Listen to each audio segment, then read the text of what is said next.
The pen hovered in midair, inches away from the contract, when a trembling voice cut through the silence of the private dining room.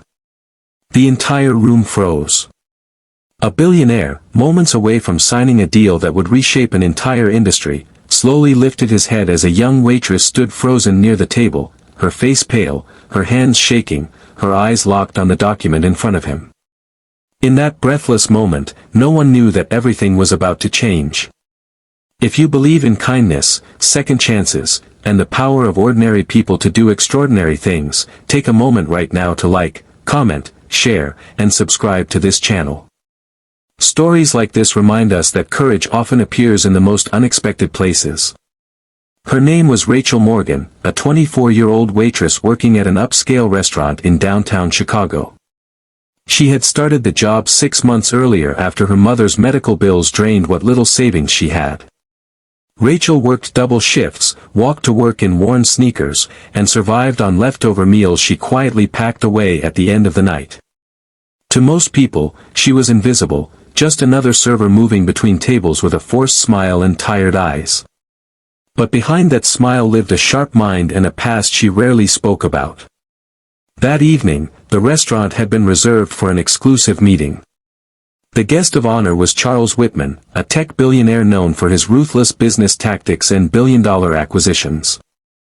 Investors filled the room, lawyers whispered near the windows, and a thick folder sat on the table waiting to be signed, a $100 million deal involving a data security company that promised massive profits. To everyone present, it was just another transaction. To Rachel, it felt disturbingly familiar. As she refilled glasses and cleared plates, Rachel overheard fragments of conversation. Names, numbers, and phrases echoed in her head, triggering memories she wished she could forget. Years earlier, her father had worked for a small cybersecurity firm that collapsed overnight. The company's software had been quietly absorbed by a larger corporation, leaving employees unpaid and legally silenced. Her father lost everything, his job, his health, and eventually his life. And now, sitting in front of her, was the man whose signature had made that collapse possible.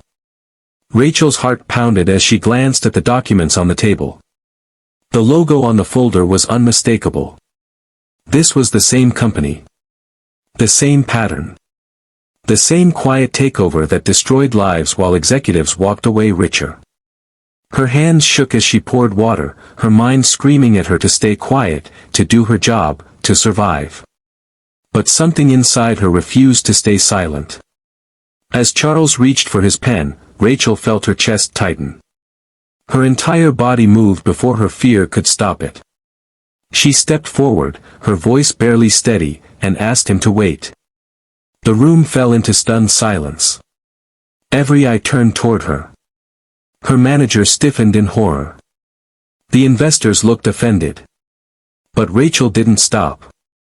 She spoke about the company's history, about the employees who were forced into silence, about the families left behind. She didn't accuse, she told a story. Her father's story. Her story. Charles stared at her, his expression unreadable. For a moment, Rachel was certain she had just lost her job. Maybe more. But then something unexpected happened. He slowly set the pen down.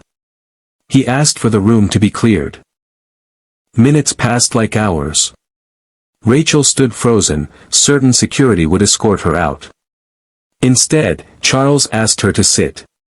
He asked questions, real ones. He listened as she spoke about growing up watching her father fall apart, about how she took this job to survive, not knowing she would one day face the very man connected to her pain.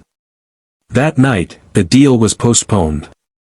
What followed stunned everyone. An internal review was launched. Legal teams uncovered buried clauses, unethical practices, and manipulated contracts. The deal was ultimately cancelled. But Charles didn't stop there. He ordered compensation funds for former employees affected by past acquisitions, including Rachel's father's colleagues. He also offered Rachel a full scholarship through a foundation he quietly funded, not as charity, but as recognition of her courage. Rachel didn't quit her job immediately. She finished her shifts, saved her money, and started classes in business ethics the following semester. She wanted to make sure no one else would ever feel as powerless as her father had. And Charles, for the first time in years, began attending meetings with a different mindset. He asked questions. He listened. He remembered the night a waitress had stopped him from making the biggest mistake of his career. If this story touched your heart, if it reminded you that your voice matters no matter how small you feel, please like, comment, and share this video. Your support helps stories like this reach people who need them most. Before the story ends, I want to ask you something. Please comment below and tell us, would you have had the courage to speak up in her place? Rachel never saw herself as a hero. She was just a girl who couldn't stay silent anymore. But sometimes, that's all it takes. One voice. One moment. One choice that changes everything.